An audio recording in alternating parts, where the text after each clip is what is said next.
नमस्कार। पिछली वीडियो में हमने बात की प्रोडक्शन फंक्शन के बारे में। उसी को आगे बढ़ाते हुए हम प्रोडक्शन वाली यूनिट को का नेक्स्ट चैप्टर करते हैं, that is theories of production. Theories of production में हम दो थ्योरीज के बारे में पढ़ते हैं। एक है लॉ ऑफ वेरिएबल प्रोपोर्शन जो कि शॉर्ट रन में अप्लाई होती है, और दूसरी है रिटर्न्स टू स्केल जो कि लॉन्ग रन में अप्लाई होती है। लॉ ऑफ वेरिएबल प्रोपोर्शन का मतलब, यदि हम डायरेक्टली एग्जाम्पल से समझ लें कि यदि लैंड क्या है यहाँ पर, फिक्स्ड फैक्टर, इसको हमने फिक्स लिया है। क्यों? क्योंकि हम शॉर्ट रन में वर्क कर रहे हैं, शॉर्ट रन में हम काम कर रहे हैं। और शॉर्ट रन का मतलब क्या होता है कि कम से कम एक फिक्स्ड फैक्टर है, आपके पास इतना टाइम या रिसोर्सेज नहीं है कि आप सारे फैक्टर्स को वेरी कर सके, इसलिए आपका ये फैक्टर फिक्स है। जब एक फिक्स फैक्टर पे आप वेरिएबल फैक्टर की यूनिट्स को लगातार लगाते जाते हैं तो अल्टीमेटली आपका मार्जिनल प्रोडक्ट जो है वो क्या होता जाता है, पहले बढ़ता है, फिर घटता है, जीरो होता है, नेगेटिव होता है, यानी कि डिमिनिश होता जाता है। इसीलिए इसको लॉ ऑफ डिमिनिशिंग रिटर्न्स भी कहा जाता है। तो इसको अब हम समझ लेते हैं एक एक करके। हमने समझ लिया कि सबसे पहले बात की है कि ये वेरिएबल प्रोपोर्शन है। क्यों? क्योंकि लैंड और लेबर का प्रोपोर्शन जो है वो लगातार बदलता जा रहा है, 1:1, 1:2, 1:3।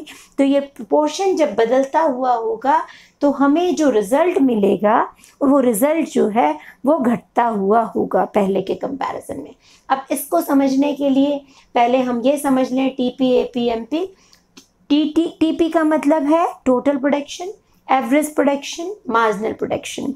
वैसे तो ये कॉन्सेप्ट्स आपको आते होंगे, नहीं भी आते हैं तो यहाँ से आप समझ लीजिए। टोटल प्रोडक्शन का मतलब है समेशन मार्जिनल प्रोडक्शन। यदि हम मार्जिनल प्रोडक्शन को जोड़ते चलें तो हर बार हमें टोटल प्रोडक्शन मिलता जाएगा। और यदि मार्जिनल प्रोडक्शन आपको टोटल प्रोडक्शन से मार्जिनल प्रोडक्शन में आना है तो क्या करना पड़ेगा, total production of n unit must be subtracted from total production of n minus 1 unit. या दूसरा फार्मूला है कि टोटल प्रोडक्ट को लेबर से, यानी कि चेंज इन टोटल प्रोडक्ट को चेंज इन लेबर से डिवाइड कर दीजिए। ये बताना मुश्किल है, करना बहुत आसान है, मैं भी करके बता देती हूँ। एवरेज प्रोडक्शन, एवरेज आपको पता है टोटल डिवाइडेड बाय यूनिट्स, तो एवरेज निकल जाता है। यहाँ पे कर लेते हैं, इजीली समझ में आ जाएगा। ये हमारे पास मान लीजिए टोटल प्रोडक्शन है, ठीक है। जीरो यानी फर्स्ट लेबर को, जब आपके पास कोई लेबरर नहीं था, अकेली लैंड थी तो कोई प्रोडक्शन नहीं था। जब एक लेबरर आ गया तो उसने 3 यूनिट्स प्रोड्यूस किया, ठीक है। नेक्स्ट लेबरर आ गया तो दोनों ने मिलकर कितना प्रोड्यूस कर लिया, 8 यूनिट्स के बराबर आपका प्रोडक्शन हो गया।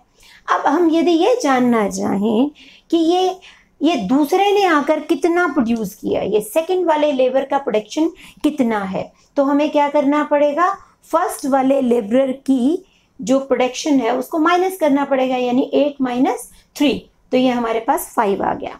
ये देखो, ये फर्स्ट यूनिट का प्रोडक्शन क्या है, 3 ही रहेगा। सेकंड यूनिट का प्रोडक्शन कितना रह जाएगा, 8 माइनस 3 दैट इज 5। यही हमने यहाँ पे फॉर्मूला में लिखा है। इसी तरीके से एवरेज प्रोडक्ट निकालते हैं। एवरेज प्रोडक्ट के लिए हमने total product divided by number of labourers, तो 3 टोटल प्रोडक्शन है, 1 लेबरर है तो 3 divided by 1 is 3, 8 divided by 2 is 4। इसी तरीके से हमने इसको कैलकुलेट कर लिया। अब इसका डायग्रामेटिकली समझ लेते हैं। ये बहुत इंपॉर्टेंट डायग्राम है आपका। इसमें हमने ये समझना है, पहले तो इसको आपने ड्रॉ कर लिया। ड्रॉ करना कोई आपको इस तरीके से ड्रॉ करना ज़रूरी नहीं है, आप फ्री हैंड भी ड्रॉ कर सकते हैं। मेरा सजेशन है कि एक बार आप अपनी कॉपी पे इस तरीके से ड्रॉ करके ज़रूर देखें, उससे आपकी जो कॉन्सेप्ट की क्लैरिटी होती है वो फ्री हैंड ड्रॉ करके नहीं होती है। तो यहाँ पर देखें, ये टोटल प्रोडक्शन है, और टोटल प्रोडक्शन होता क्या है, मार्जिनल प्रोडक्शन का समेशन ही होता है। तो इसलिए मार्जिनल प्रोडक्शन में जैसे जैसे चेंजेस आते जाते हैं वैसे वैसे टोटल प्रोडक्शन में चेंज आएगा। मार्जिनल प्रोडक्शन में देखिए, ये पहले इंक्रीज हुआ, यानी सेकंड लेबर तक जो है हमें इंक्रीमेंट मिला है, तो ये इंक्रीजिंग रेट से इंक्रीज हो रहा है। उसके बाद सेकंड लेबर के बाद जो थर्ड लेबर आ रहा है वो सेकंड के कंपैरिजन में कम प्रोड्यूस करके दे रहा है, यानी उसका इंडिविजुअल प्रोडक्शन जो है वो कम है। पहले वाला 5 दे रहा था, अगले वाला 4 दे रहा है, तो इसलिए यहाँ पर हमने लिखा पॉइंट ऑफ इन्फ्लेक्शन, यानी यहाँ पे आपके डेंट पड़ जाएगा। ये टोटल प्रोडक्शन जो है वो अब कम तेजी से बढ़ेगा। पहले इंक्रीजिंग रेट से इंक्रीज हुआ, फिर डिक्रीजिंग रेट से इंक्रीज हुआ, और कब तक इंक्रीज होगा, जब तक कि ये जीरो नहीं हो जाता, मार्जिनल प्रोडक्ट घटकर जीरो नहीं हो जाता, तब तक टोटल प्रोडक्शन ने बढ़ते जाना है। ठीक है, लेकिन मार्जिनल प्रोडक्शन इतनी दूर में पहले मैक्सिमम पे हुआ और फिर घटना भी शुरू हो गया, और अल्टीमेटली जब टोटल प्रोडक्शन मैक्सिमम होता है उस टाइम मार्जिनल प्रोडक्शन जीरो होता है, और फिर ये नेगेटिव हो जाता है। ये नेगेटिव होता है तो ये घटना शुरू कर देता है। करके देखेंगे, आपको बहुत इजी लगेगा। और इसी तरीके से एवरेज प्रोडक्ट वाला हमने कर्व बनाया है, इसको यहाँ पे रखा। अब जो ये चीज़ें तो आप इसको देख के और करके आराम से कर लेंगे। जो समझने लायक बात है वो क्या है कि जो फर्स्ट स्टेज ऑफ प्रोडक्शन है वो हमने कहाँ तक बनाई है, जहाँ पे average product is equal to marginal product of labour, जहाँ पे ये दोनों पॉइंट्स बराबर है, वो आपकी फर्स्ट स्टेज ऑफ प्रोडक्शन है। और इस फर्स्ट स्टेज ऑफ प्रोडक्शन पे हमें प्रोडक्शन करते रहना चाहिए, रुकना नहीं चाहिए।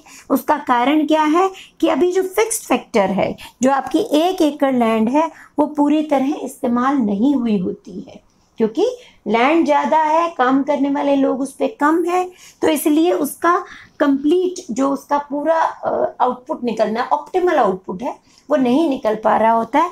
तो यहाँ पर फिक्स फैक्टर ज़्यादा होता है, वेरिएबल फैक्टर कम है, इसलिए यहाँ पर अभी हमें प्रोडक्शन को रोकना नहीं चाहिए।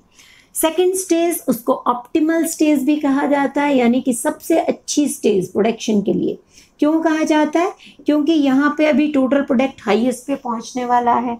दूसरी बात है, एवरेज प्रोडक्शन भी अच्छे लेवल पे है, और मार्जिनल प्रोडक्शन अभी जीरो नहीं हुआ है, तो इसलिए ये पॉजिटिव मार्जिनल प्रोडक्शन है। एवरेज प्रोडक्ट भी बढ़ रहा है, बढ़ नहीं रहा है तो कम से कम अच्छी रेस्पेक्टेबल पोजीशन में है, और टोटल प्रोडक्ट आपका बढ़ रहा है। तो यहाँ पे आपका फिक्स्ड फैक्टर, आपका वेरिएबल फैक्टर दोनों बहुत अच्छे से हेल्दी तरीके से इस्तेमाल हो रहे हैं, इसलिए इस स्टेज को हम क्या कहते हैं, ऑप्टिमल प्रोडक्शन की स्टेज कहते हैं।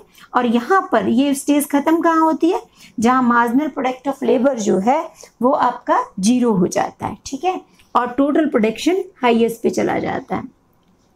नेक्स्ट स्टेज पे हमें कहते हैं कि हमें वहाँ तक पहुँचना नहीं चाहिए, मतलब अपने रिसोर्सेज को इतना इस्तेमाल नहीं करना चाहिए कि हम यहाँ पहुँच जाएं।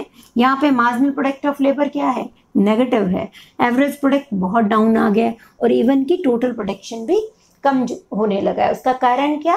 कारण ये है कि फिक्स फैक्टर अब एक ही लैंड पर, 1 एकड़ लैंड पे कितने लोगों को लगाओगे आप?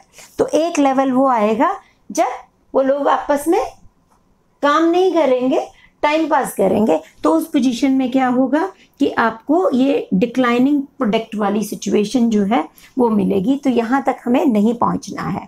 अब इस ऑपरेशन का कारण क्या है, मतलब ऐसा क्यों होता है? उसका कारण सिंपल है कि यदि आपकी लैंड फिक्स ना होके वेरिएबल होती तो ये ना होता। तो सबसे पहली बात फिक्स फैक्टर है। दूसरी बात है इम्परफेक्ट सब्स्टिट्यूट है।